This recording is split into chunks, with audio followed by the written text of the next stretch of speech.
नमस्कार दोस्तों, बहुत बहुत स्वागत करता हूं मैं आप सबका एक बार फिर से इस चैनल में। इजराइल और हमास का जो क्लैश है वो लगातार बढ़ता जा रहा है। ऐसे में यहाँ पर आपको ये बात जानना बेहद जरूरी है कि दोनों ही देश किस तरीके के हथियारों का इस्तेमाल कर रहे हैं एक दूसरे के खिलाफ। हम यहाँ पर इस बारे में डिस्कशन नहीं करेंगे कि दोनों देशों के बीच में किस बात को लेकर झड़प हुई है, क्योंकि ये सारी बातें आप पहले से जान चुके हैं। लेकिन यहाँ पर आप डिस्कशन जो है वो है स्पेशली हथियारों के ऊपर जो दोनों देश एक दूसरे के खिलाफ इस्तेमाल कर रहे हैं, और साथ ही वो हथियार किसके हैं ये भी आप जानेंगे। यहाँ पर एक कनेक्शन आपको और मिलेगा रशिया का और चीन का भी, जो कि हमास के साथ भी जुड़ा हुआ है, खास करके हथियारों को लेकर। हालांकि इजराइल यहाँ पर काफी मजबूत स्थिति में है, क्योंकि उसके पास काफी विनाशकारी हथियार है। इसके अलावा काफी एडवांस हथियार भी वो अपने पास रखता है। इजरायली वायुसेना ने अपने इन हथियारों के दम पर हमास के कई बुनियादी ढांचों और आतंकी ठिकानों पर हमला करके उनको ध्वस्त भी कर दिया। लेकिन अब बात करते हैं कि हमास द्वारा इस्तेमाल किए जाने वाले हथियारों को लेकर। लेकिन उससे पहले हम थोड़ा सा पीछे जरूर जाएंगे कि हमास किस वजह से बनाया गया। हालांकि हमास की जो स्थापना है वो 1987 में मिस्र मुस्लिम ब्रदरहुड की एक शाखा के रूप में हुई थी। हालांकि इजराइल के प्रति इतना इनकी दुश्मनी नहीं थी, लेकिन ये फिलिस्तीन लिबरेशन ऑर्गेनाइजेशन के खिलाफ इनका जो व्यवहार था वो काफी दुश्मनी वाला था। लेकिन 1988 का जो चार्टर है उसके अनुसार इस हमास की स्थापना फिलिस्तीन को इजराइल के कब्जे से मुक्त कराने की थी और उस क्षेत्र में इस्लामिक राज्य स्थापित करने के लिए की गई थी, जो खास करके वेस्ट बैंक और गाजा पट्टी है। और तब से इसने यानी कि हमास ने यहूदियों को अपने प्रति दुश्मन माना और उनके खिलाफ हिंसक कार्रवाई करनी शुरू कर दी और आतंकवादी हमलों का सहारा ले लिया। हालांकि हमास के पास जो हथियार हैं वो विदेशी हथियार है, जिनकी जो मैक्सिमम रेंज है वो 12 किलोमीटर से लेकर 120 किलोमीटर तक है। डिफेंस एक्सपर्ट्स कहते हैं कि इसमें अधिकांश रॉकेट A120 हैं, जो कि स्थानीय रूप से निर्मित लॉन्चरों में से दागे जाते हैं।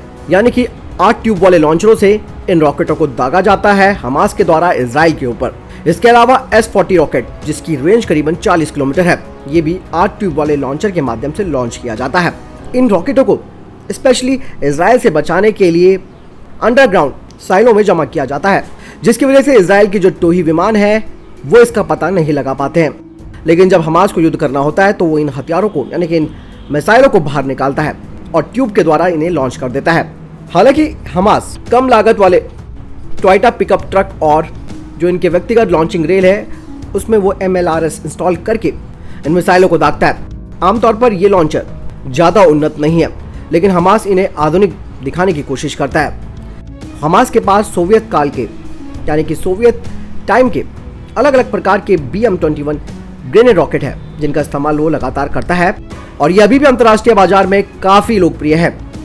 इसके अलावा चीन के रॉकेटों का इस्तेमाल भी हमास करता है। तो अब आप कनेक्शन समझ सकते हैं कि भले ही रूस अब इस युद्ध में शामिल नहीं है, लेकिन सोवियत टाइम का जो हथियार है जो दिए गए थे हमास को, उनका इस्तेमाल हमास कर रहा है। और चीनी रॉकेट, इसका मतलब है कि इनडायरेक्टली रूप से स्मगल किए जा रहे हैं हथियारों को चीन यहाँ पर पहुँचा रहा है, क्योंकि ऑलरेडी हमास एक आतंकी गुट बन चुका है, जिसके लिए हथियार खरीदना एक बहुत बड़ी चुनौती होती है। लेकिन किसी न किसी माध्यम से चीन ने यहाँ पर अपने रॉकेटों को पहुँचाया है और यहाँ पर भी एक तरह से उसने मार्केट खोज निकाली है। और रॉकेटों के अलावा Hamas anti tank guided missile यानी कि ATGM का भी इस्तेमाल करता है, खास करके इजरायली सिविलियन व्हीकल्स के खिलाफ। इसके अलावा अलग अलग प्रकार के रूसी निर्मित ATGM जैसे कि कॉन्कुर्स, Cornet, Saigal, north Korean बुलसेस 2, European मिलान, इन सब का इस्तेमाल हमास करता है। सबसे ज़्यादा इस्तेमाल हमास मोटार का करता है और हमास के पास एंटी एयरक्राफ्ट मिसाइलें भी हैं। इसके अलावा हमास कमिकेजी UAV का इस्तेमाल भी कर रहा है, जिसको हाल ही में इजराइल ने मार भी गिराया। अब बात करते हैं इजरायली हथियारों की। तो सबसे पहले हथियारों की बात करते हैं तो इजराइल के पास यानी कि इजरायली डिफेंस फोर्स के पास आयरन डोम है, जो कि उनकी वायु रक्षा प्रणाली है और अपने शानदार प्रदर्शन के लिए खड़ी है, जिसने हमास के कई हमलों को हवा में खत्म कर दिया। इसके अलावा एक रिपोर्ट के अनुसार ऑपरेशन के तहत जवाबी हमले के दौरान इजरायली वायुसेना हमास की बस्तियों और हथियार डिपो को निशाना बना रही है। IAF यानी कि इजरायली एयरफोर्स के पास भी अधिकृत 5वीं पीढ़ी के F-35 lightning II fighter jets है, जिनका वो इस्तेमाल करता है और ये मध्य पूर्व में युद्धक भूमिकाओं में F-35 तैनात करने वाला इजराइल पहला देश बना था।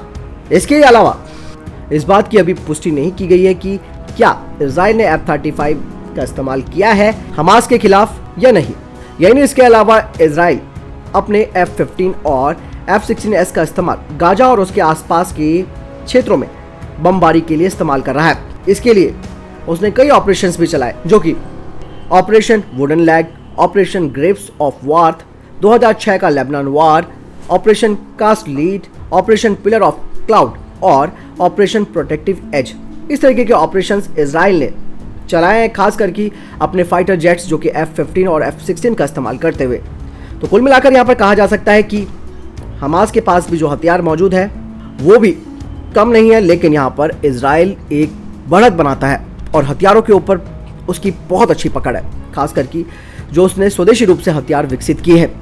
लेकिन सवाल ये खड़ा होता है कि चीन इनको किस तरीके से हथियार सप्लाई कर रहा है। इस बात पे काफ़ी बड़ा प्रश्न चिन्ह लगता भी है, क्योंकि दोस्तों आपको भी मालूम होगा कि चीन एक धोखेबाज देश है और किसी न किसी तरीके से वो दो गुटों के बीच में जब लड़ाई होती है तो वो अपना पक्ष इनडायरेक्टली रूप से रखता है, और कब किस देश के साथ शामिल हो जाए, कहाँ उसको बेनिफिट लगे, कहाँ उसको अपना हथियार बेचना अच्छा लगे, या किसके साथ उसका समझौता बेहतर तरीके से बन सके, इस तरीके की जो अंदर ही अंदर जो कहते हैं ना कि अंदर ही अंदर कुरेदने वाली चीज़ें होती हैं वो चीन करता है और अपने हथियारों के लिए बाजार को ढूंढने की कोशिश करता है, क्योंकि अमेरिका ने ऑलरेडी कई सारी चीज़ों पर चीन के प्रतिबंध लगा रखा है। तो इसमें स्मगलिंग जो हथियारों की है इनडायरेक्ट तौर पर, वो सबसे महत्वपूर्ण कारण यहाँ पर उभर कर आया है। और आपने हाल ही में देखा होगा कि नॉर्थ ईस्ट में जो उग्रवादी संगठन है उनके पास भी चीनी हथियार मिले।